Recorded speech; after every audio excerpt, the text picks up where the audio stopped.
The door clicked once. Clean. Final.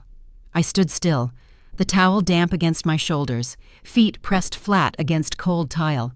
For a moment I thought it was a mistake. Maybe he'd laugh, come back, say he was joking. But he didn't. "Next time, think before wasting hot water," Jacob said through the door. Then nothing. Just the sound of his footsteps retreating down the hall. I waited. First 10 minutes, then 20. Still nothing. I turned the knob slowly, as if that would make a difference. It didn't budge. The bathroom wasn't large, just enough room to turn around without hitting your elbow. I sat on the edge of the tub, my skin starting to chill. The towel didn't help much. I could hear the faint hum of the television, dishes clinking, laughter, his, hers. I thought of calling out, but something in me resisted. I knew that if I knocked, if I begged, it would change something permanent between us, something I wouldn't get back. So I stayed quiet. My stomach growled just before dusk. I cupped water from the sink with both hands, swallowing it slowly. I counted the hours by the way the light shifted under the door. The bathroom had no windows, just stale air and the steady drip from the faucet. I wrapped the towel tighter and curled up on the mat. I didn't sleep. Not really. I dozed in minutes, waking with every creak in the pipes. Every sound on the other side of the door reminded me they were living their lives. Dinner, a show, maybe wine. And I was in here. I had raised that boy, fed him, bathed him, held him through fevers and breakups and graduation speeches. Now I was a locked door away from being forgotten. I didn't cry. Not that night.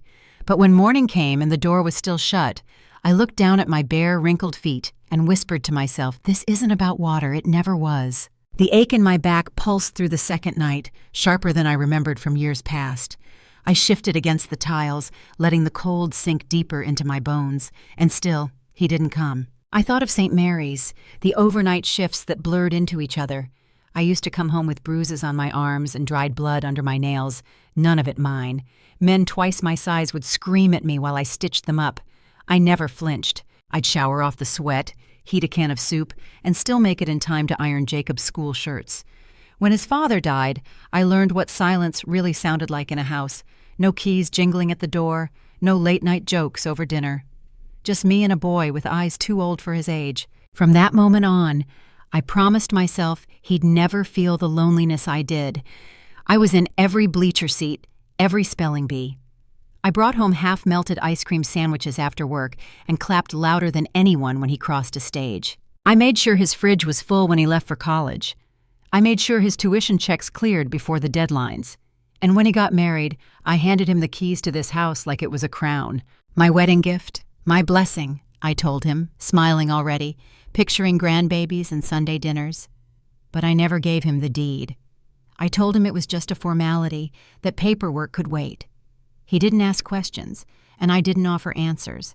Because somewhere, buried beneath all the trust and sacrifice, a part of me still believed it might be wise to keep one door unlocked, just one. By the second morning, that part of me was no longer buried. It was standing fully awake, listening to the hallway for footsteps that never came. The house I gave him wrapped around me like a cell.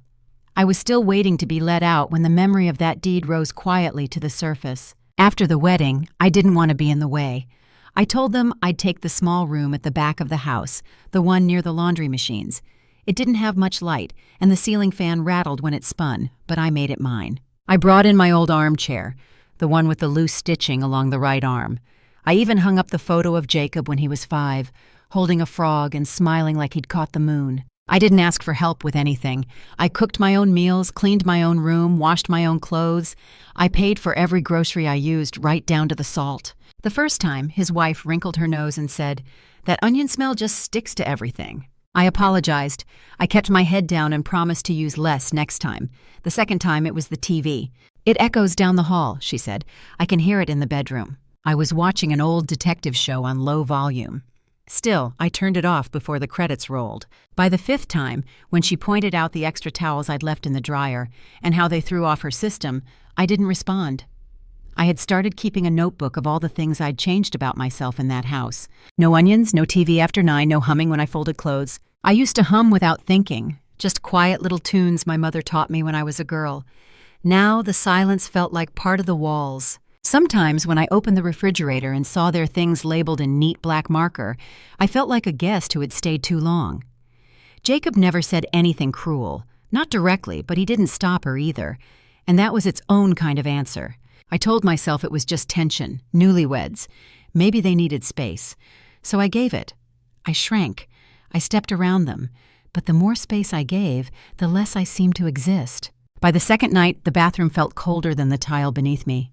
The air had gone still, heavy with the smell of damp towels and cleaning powder. I wrapped myself in a hand towel like it could fool my body into thinking it was a blanket. It didn't. I could hear them in the living room. Jacob's laughter bright and careless, his wife's softer giggle following after. They were watching something on TV, a comedy maybe. Every burst of laughter pressed harder against the silence on my side of the door. The first day, I'd told myself this was a mistake, that he'd come back once he'd cooled off.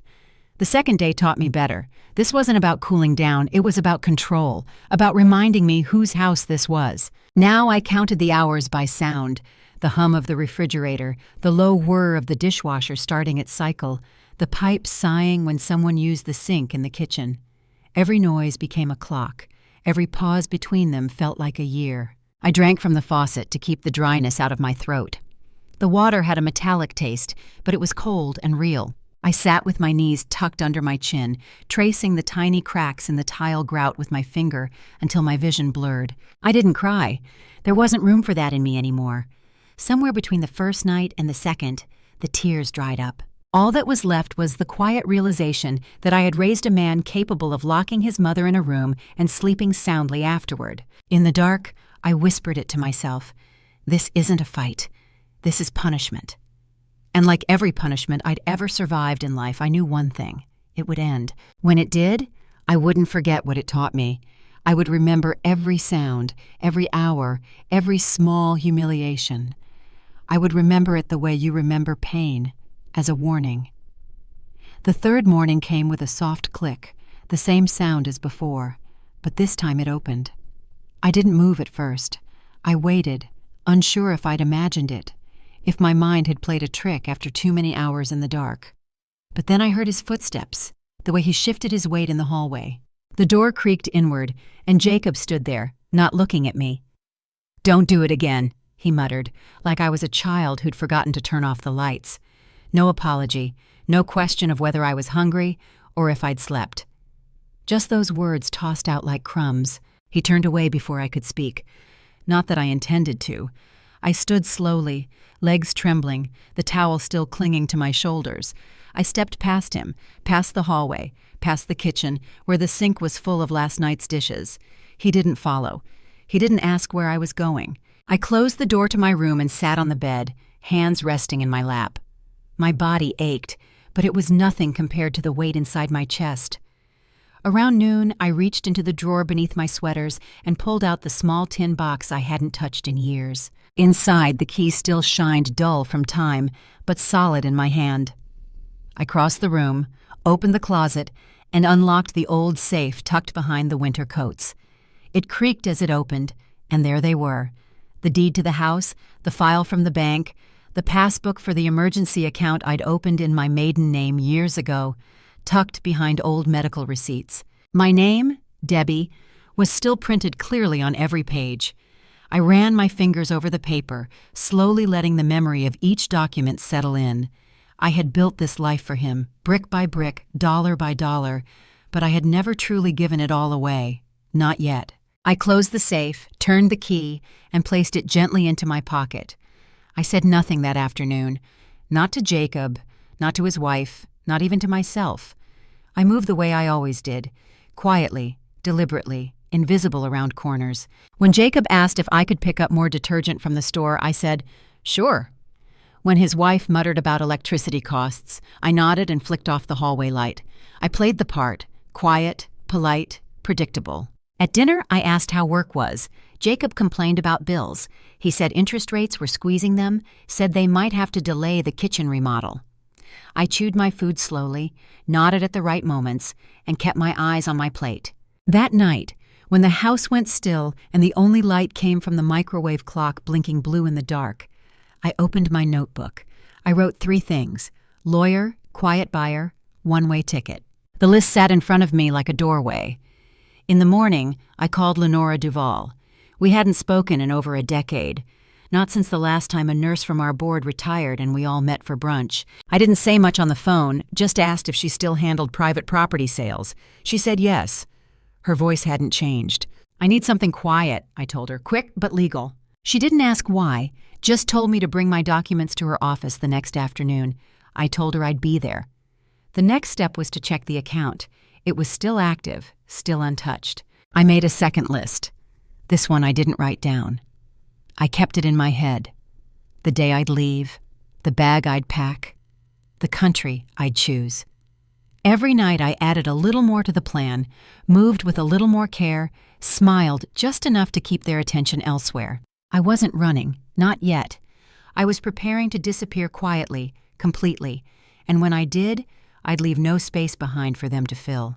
Lenora called 3 days after our meeting.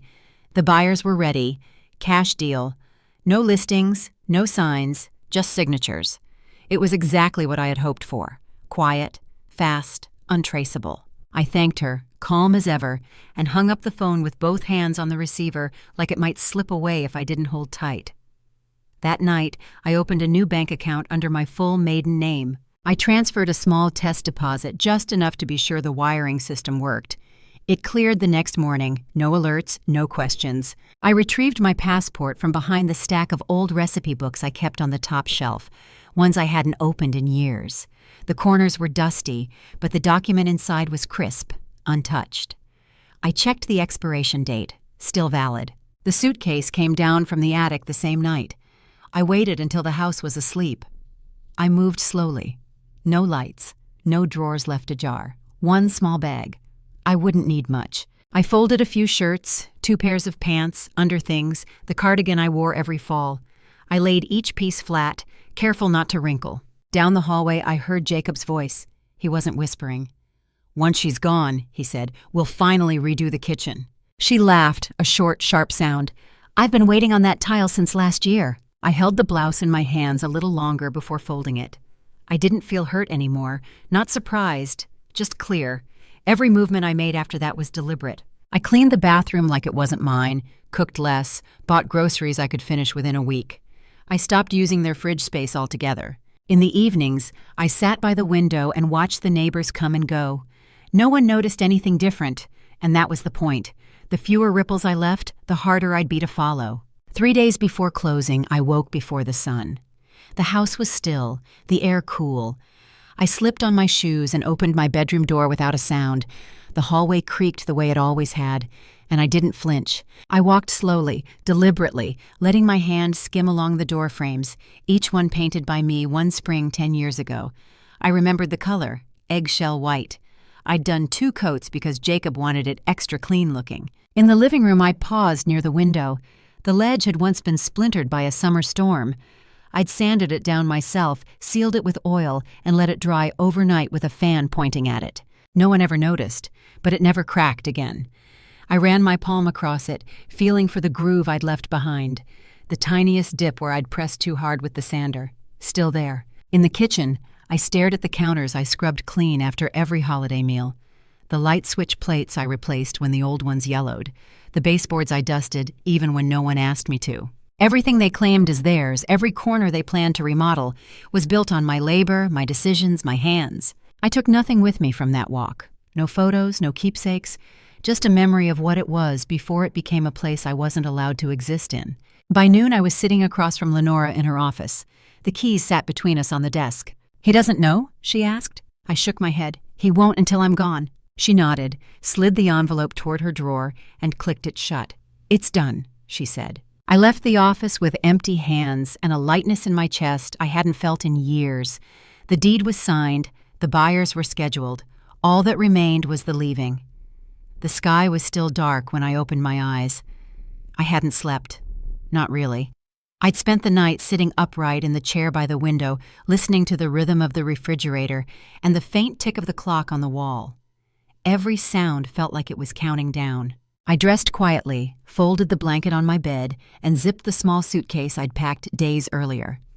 Inside were only the essentials: Papers, passport, the cardigan from my wedding anniversary, and a photograph of Jacob as a boy holding a wooden airplane.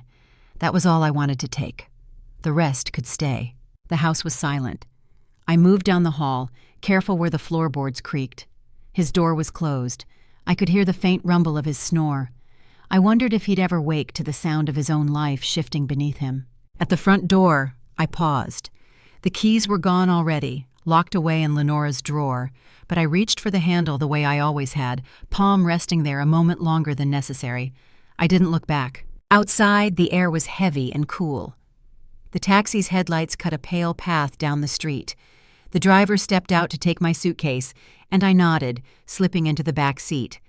As the car rolled away, the house grew smaller in the rearview mirror until it disappeared behind a row of oaks. I thought of all the mornings I'd spent there, baking bread, ironing uniforms, listening for his footsteps. I thought of the 2 days behind that bathroom door. Then I stopped thinking altogether. At the airport, I moved quickly. Ticket, passport, security line, routine things for a woman who had spent her life planning for others. The sun was just rising when I boarded. Through the small oval window, the world below turned gold. Somewhere back in Savannah, the movers would be arriving, and by the time Jacob woke, he'd find a house that no longer belonged to him. The first morning in the cottage, I woke to the sound of gulls. The window was cracked open, and the breeze carried the scent of salt and damp stone. I lay still for a while, letting the quiet settle into me. It wasn't the silence of tension or control. It was just silence. I took a long shower, not rushed, not watched. I let the water run as long as I wanted, until steam filled the room and the mirror fogged over. No one knocked. No one shouted through the door. The kitchen was narrow but bright. I made toast and drank my tea while the light shifted across the tiled floor. I ate when I felt like it. I left the dishes in the sink. Nothing happened. No one checked the thermostat. No one monitored the lights. I turned on every lamp in the cottage that evening just because I could. I brewed tea at midnight. I read by the window with the sea murmuring outside like an old friend. The cottage wasn't new, but it was mine. There were no photos on the walls yet, no plans for where anything should go. I liked it that way.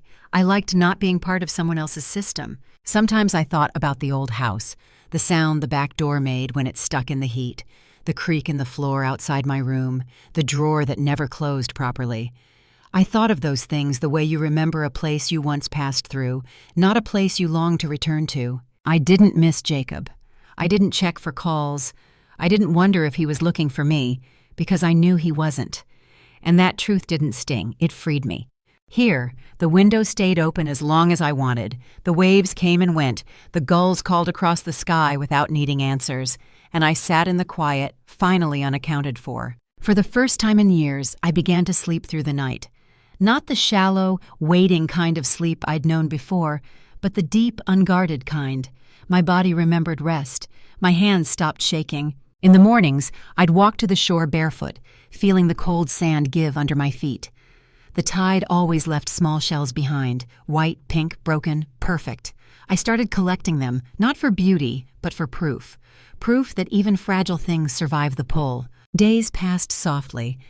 I stopped marking them on the calendar. I didn't count, didn't measure time by chores or demands. I simply existed, and that was enough. The first letter came a month later. It was from Jacob. The handwriting was rushed, almost unfamiliar. I hesitated before opening it. "Mom?" it began. "I don't understand what happened. The house, there must be some mistake. The new owner said it was sold. Please call me." I folded the letter once, twice, and placed it back in the envelope. I didn't respond. There was nothing left to explain. He had closed a door once, and now I had closed another. The second letter came 2 weeks later. The words were angrier this time, sharp with disbelief. "You can't just disappear like this. That house was mine. You gave it to me." I let that one sit unopened on the table for days before finally tearing it in half. The sea breeze carried the pieces out the window. After that, no more letters came. The silence returned, and with it, peace. I filled my days with small things, watering the plants, learning how the light moved through the cottage, baking bread just for the smell of it. Sometimes I caught myself humming again, quiet, tuneless, free. I didn't need to be forgiven. I didn't need to be found. I had spent my whole life giving, bending, softening, until there was nothing left that belonged entirely to me. Now everything did. One evening, as the sun sank low, the water outside turned the color of copper. I stood by the window with my cup of tea, the same way I used to stand by the kitchen sink years ago, waiting for Jacob to come home from school. Only now there was no waiting. The gulls wheeled and cried above the shore, their wings cutting through the fading light. I thought about the word home, how it used to mean obligation, noise, walls that pressed in. Now it meant air, salt, freedom. I whispered a quiet thank you to no one in particular, maybe to the sea, maybe to the silence, and let it linger in the room until it dissolved. That night, I left the window open and let the sound of the tide carry me to sleep.